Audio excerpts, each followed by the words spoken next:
Look at you. Look at you. I have to say thank you to Dr. Tatum, to the trustees and all of the faculty, our distinguished honorary guests, all of the family in the house. Thank you. Friends of the graduates. It is my exquisite delight to stand before you, the 125th graduating class this year, 2012. As I stand before you, I see the reflection of myself in your eyes. I feel in the rhythm of your heartbeat my own. I feel your desire. I feel your yearning to do well and be well in the world. I congratulate and celebrate you. I'm so happy that we had a chance to spend 2.5 hours together yesterday, because my heart was so filled with what I do know for sure about being successful in life and what it takes, that I knew I wouldn't be able to get it all in a commencement speech. So I've tried to condense into just 3 items. Aren't you glad it's 3 and not 10? What I feel really matters and that I want to share with you. I did a lot of thinking and praying about you all, because you are me. You represent who I am, who I have been, and who I can be in the world. And so my prayer is that I will be a vessel so that the words will flow through me to you in such a way that when the times get tough, you remember and you know. Yesterday I heard the Glee Club sing, and today, that Glee Club, y'all need a show. Really. But yesterday, they sang a song, and I don't know the name of the song, but the lyrics were, "We are here because of our grandmother's prayers and our grandfather's dreams, and we came on the breath of our ancestors." That feels like the truth to me. That song resonates in my spirit because I know that to be true for myself, that I stand where I stand because somebody prayed for me and dreamed for me, and I come trailing the breath of the ancestors. And what I want to share with you is what 2 of my favorite mentor teachers, Toni Morrison and Maya Angelou, have said to me that I want to add to the prayers and the dreams. Your crown has been paid for. Put it on your head and wear it.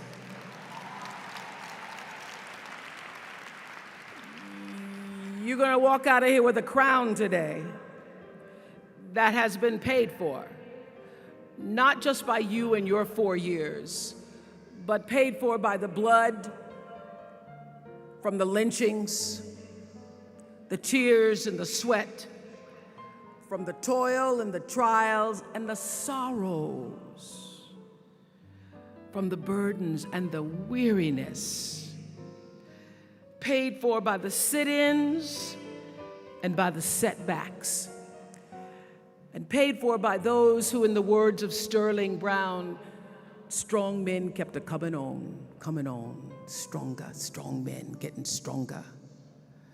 Paid for, in the words of Langston Hughes, by those who knew that life wasn't going to be no crystal stair. It was going to have tacks in it and places on the floor bare, and all the time they would keep climbing on and reaching landings and going in the dark where there wasn't no light, because even though they hadn't experienced it or tasted freedom, they knew they were planting seeds of the free that would bear the fruit that is now you.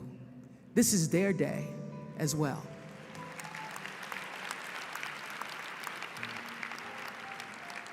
And so today, you get to fulfill the dream of the great-great-grandmothers who said, I may not get there, but my great-great-granddaughter may one day walk across a stage called Spelman as a liberated woman, as a liberated, educated woman.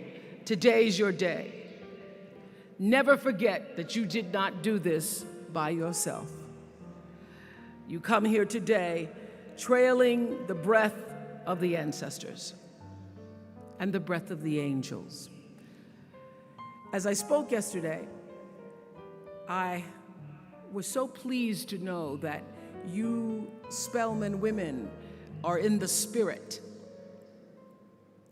And the three things that I want to leave with you, just these three, I could do 10, I could do a whole life class, but just these three things will carry you if you let them. First and foremost, knowing who you are.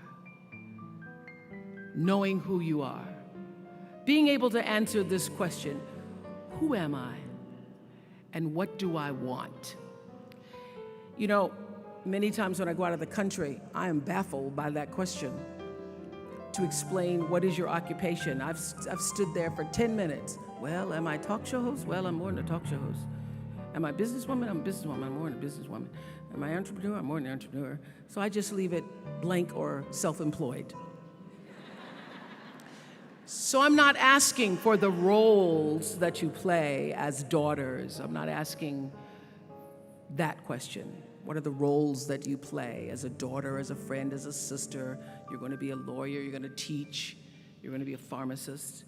I'm asking the bigger question of who am I? Who am I really? My answer is I am God's child.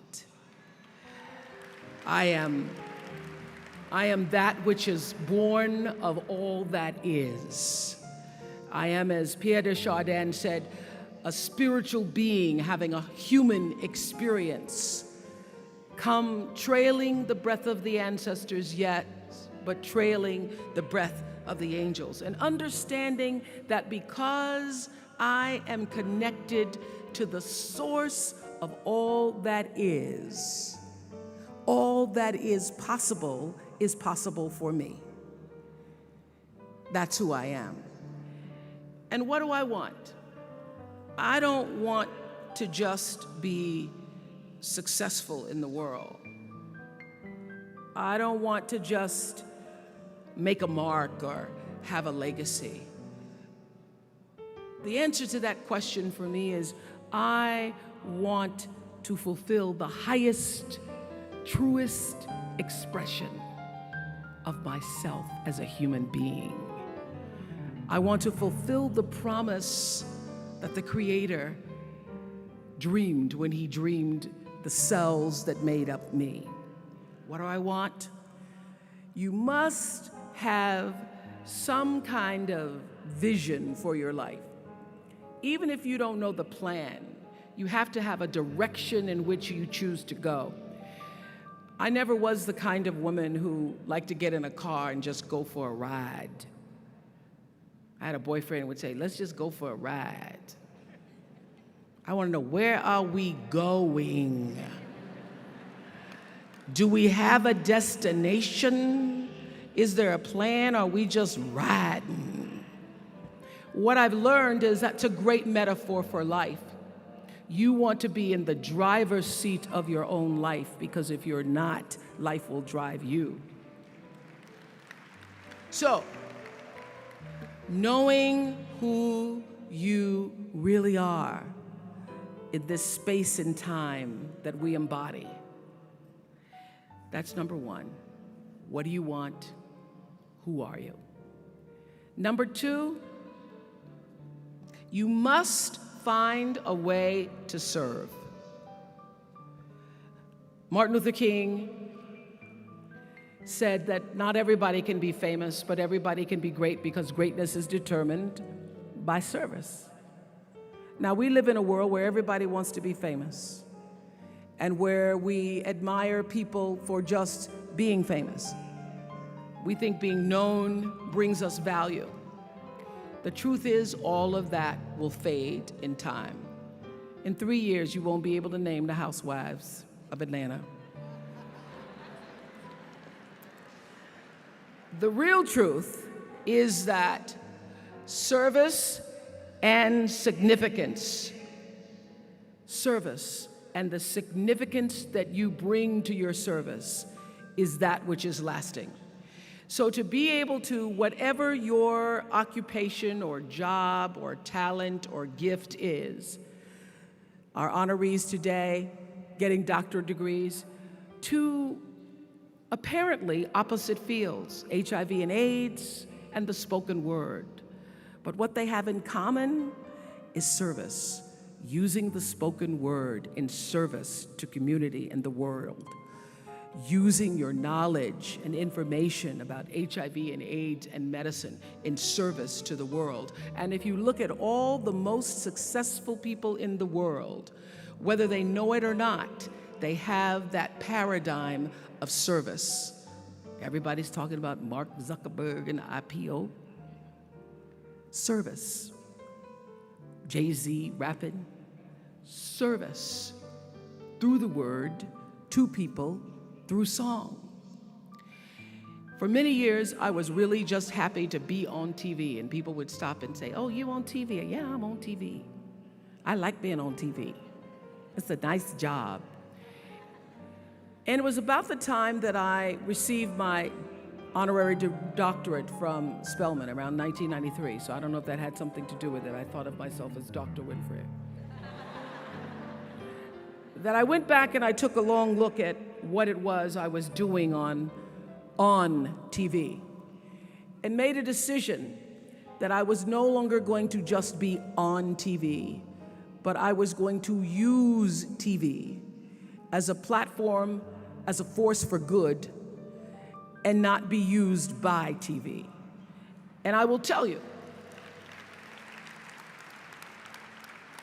my decision to make that significant change in the way I operated on television, using television as a service, changed my career exponentially. Service through medicine, service through art, using whatever it is you produce, your product, as a way of giving back to the world. When you shift the paradigm of whatever it is you choose to do to service and you bring significance to that, success will, I promise you, follow you. Service and significance equals success. That's number 2. Number 3, it's so simple, but so hard to do. Always do the right thing. Always.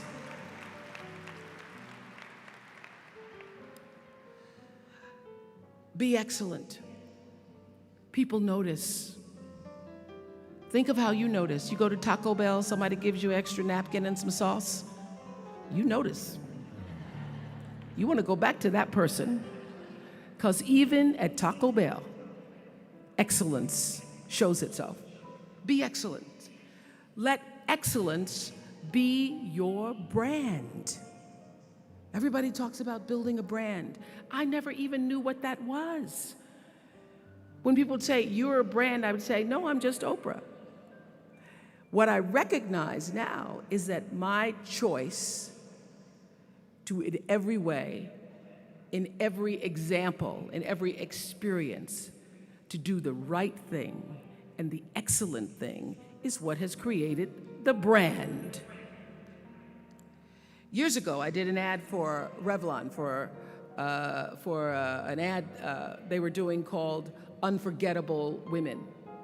And what I know is that when you are excellent, you become unforgettable.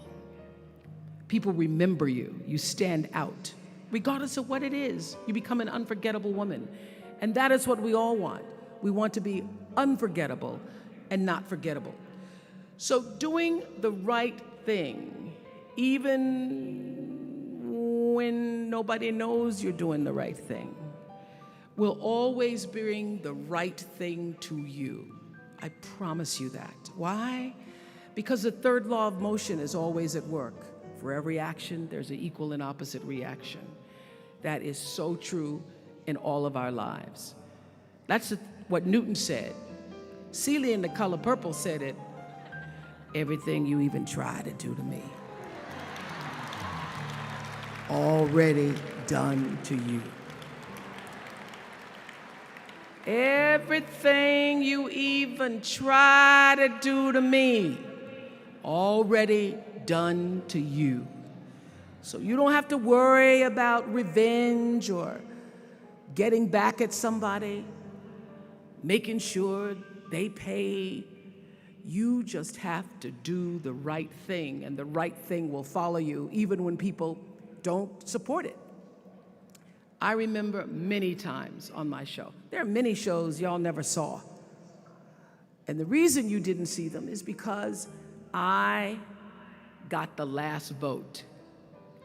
And I remember 2010, my team, hardest working team in television, had done this interview with a woman who turns out she was a Sunday school teacher by day and a sex addict at night. Ooh. And they were like, you won't believe it. We got her going out, and we got her with the men, and we get to show her, and she was willing to show us everything. I sat down with a woman for an interview that was taped. And during the process of the interview, I said, why are you doing this? And she said, oh, I want to help people. I want to tell my story, and I want to help people. I said, do you have children? She says, yes, I have a 10-year-old son. I knew right then this is never going to see the light of day. So we got off the air, and I said to the lady, we are not going to air that show. And she said, why? My producer said, why? She knew she was being filmed. She knew what she was saying. She knows what you... I said, because her son will never get over it. Her son will never get over it. And it's not worth a rating point to me. Not worth a rating point to me to know that there's a 10-year-old boy who's destroyed because his mother went on the Oprah Winfrey show and told all her business. You do the right thing, even when other people think it may not be. And oftentimes, when you make a decision to do the right thing, immediately you're faced with doubt. Was that the right thing? Was that the right decision? I don't know. Was that the right thing? You always know it's the right thing, when in the end, there is peace. You are rewarded by peace in knowing that you did the right thing. The most important thing I have come to know in doing the right thing and making the right choices is understanding what we talked about yesterday. All of you leaving here have the potential for enormous success. There's a price that comes with that. People don't always like you, and they're not always happy for you. And if you surround yourself with people who are not accustomed to your success, they become fearful, they become scared, because you are reflecting back something to them that they don't recognize. Now, they're not going to say, you know, I'm very fearful, because you're reflecting back to me something I don't recognize. They're going to say, you know what they're going to say? They're going to say, who she thinks she is. Who she thinks she is. That only happens when you are around people who do not mean and want and aspire to the best for you. People who want the best for you want you to be your best. So my greatest advice to you is to surround yourself with people who are going to fill your cup until your cup runneth over. So when people say you're so full of yourself, you can say, yeah.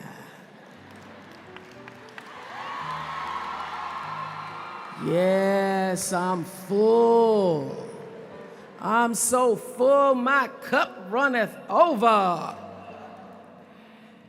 And to know that once your cup runneth over, you cannot spend your life with your gallon-size offerings, offering them to pint-sized people.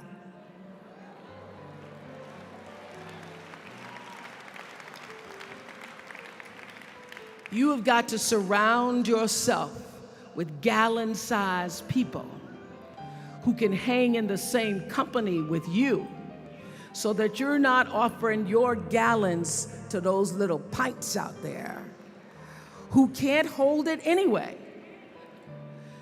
Choice to Change the World. I love that song. I love hearing you all sing that song. And what I know for sure is that the biggest choices begin and end with you, your internal big questions. Who do I want to be in the world? My relationship to source energy, to all that is God. I'm not talking about what you believe in God. I'm talking about your experience of that which is all life, which is divine and universal. I'm talking about the big deal. Being connected and aligned with that. When you are tuned in and charged into that, whenever you feel empty, you go inside yourself and you connect to the source and you know that all things are possible. To know that and to choose to do the right thing in service and significance, I promise you, you will create a vessel of service for yourself first, because you have to honor yourself first. You have to give to yourself first, otherwise you have nothing to give away. You will create a vessel for yourself, for your family, your community, and the world. And those three things will not only lead you to a blessed life. I stand as a witness. My life is so blessed, I can't even take it in sometimes. It will lead you not just to a gifted life and a rewarding life that fills you up, but a sweet life. That's what you want. You want the sweetness. You want it to be so sweet so that even when the storms come, and they will, you'll know this too shall pass. This too shall pass. The storm is passing over, and you shall not be moved because you know who you are. When you can do that, grace will follow you, grace and glory. And when they see you coming, it ought to make them proud. They say it's the click of your heels, it's the bend of your hand, it's the palm of your hand, it's the need for your care, because you a woman, you a Spelman woman.